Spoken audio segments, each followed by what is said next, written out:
तरी तो जो कविता संग्रह तो त्यांचा चौथा कविता संग्रह होता मला वाटतं. आणि त्या मला सांगायला आल्या की मी अशा कविता लिहिल्या आणि मला याचा संग्रह आपण काढू शकू का, तुम्हाला योग्य वाटतं का काढायला, तुम्ही मला वाचून सांगा, नंतर सांगा सोडून. हे घडलं. पण मी त्या काळामध्ये खूप 30 वर्ष 20-25 वर्षापूर्वीची गोष्ट आहे. मी त्यावेळेला खूप बिझी होतो, म्हणजे कामामध्ये म्हणाले आणि तिथे फारसं लक्ष देणं आणि त्याचं हे सोडून दिलं. तर त्या काळामध्ये काही घटना घडल्या आल्या गेल्या नाही आणि मधल्या काळामध्ये त्यांचे मिस्टर वाढले. त्यानंतर 5-6 महिन्याचा काळ गेला निघून आणि त्यानंतर त्या मला एकदा भेटायला आल्या पुन्हा एकदा.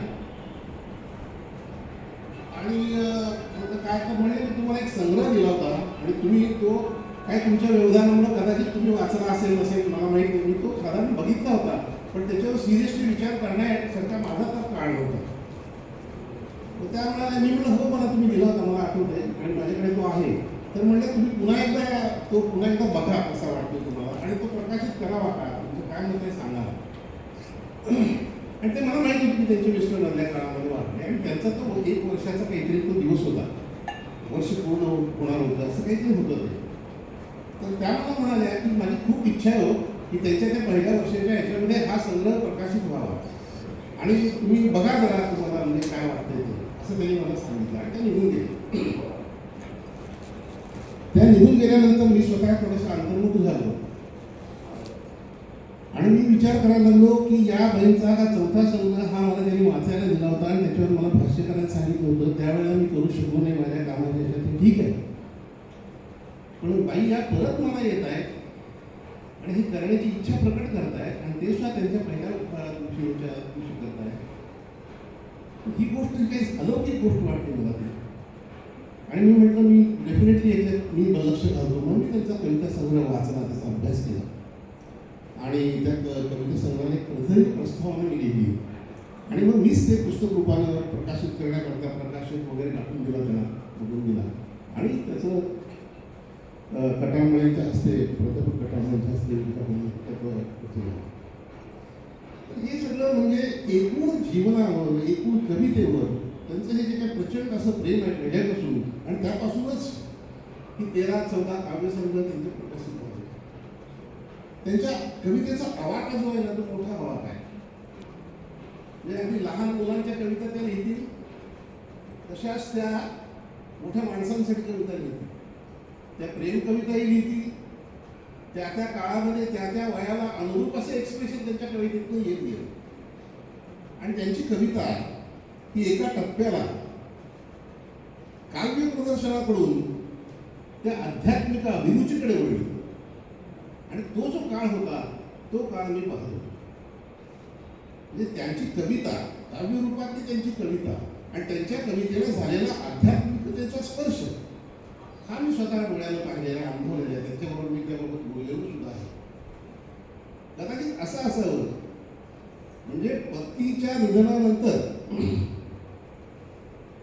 त्यांची कविता ही लौकिकतेकडून अलौकिकतेकडे गेली, काव्यात्मतेकडून ही अध्यात्माकडे वळली.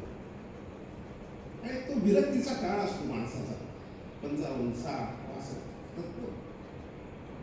आणि ही जी विरक्ती असते ही विरक्ती वाईट नसते. ही विरक्ती तुम्हाला भौतिक अर्थानं आपण जे काही सुख उपभोगत असतो आयुष्यभर त्याच्यामध्ये ती निर्माण होते.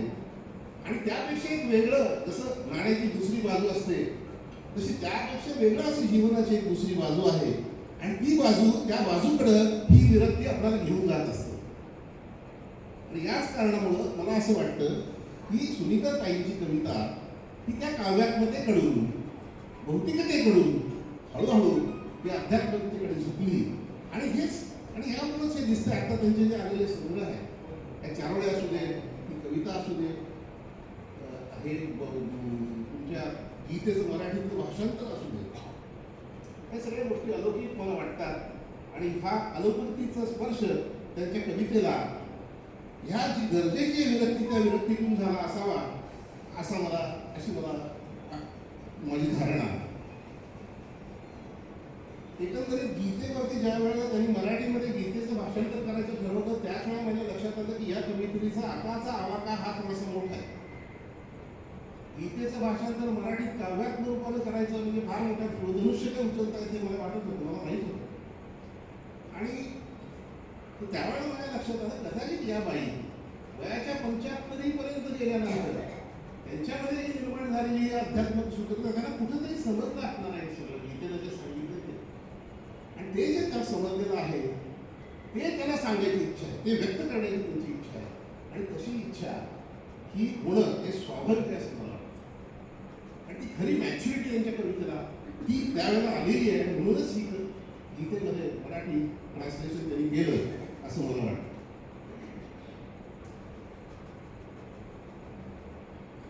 त्यांच्या कवितेला आध्यात्मिक अनुभूतींचा स्पर्श सुद्धा आले. म्हणजे आत्ताच्याच या गीतेच्या पुस्तकातच मी बोलत नाही, ते तर मी पूर्ण वाचलेलं आहे. त्याच्याही पूर्वीची जी पुस्तकं आहे त्याच्यामध्ये त्यांची कविता जी थोडीशी अध्यात्माकडे झुकायला लागलेली आहे, तर त्या कवितेमधून त्यांना आलेल्या आध्यात्मिक अनुभूतींचा स्पर्श मला काही कवितांमध्ये जाणवला.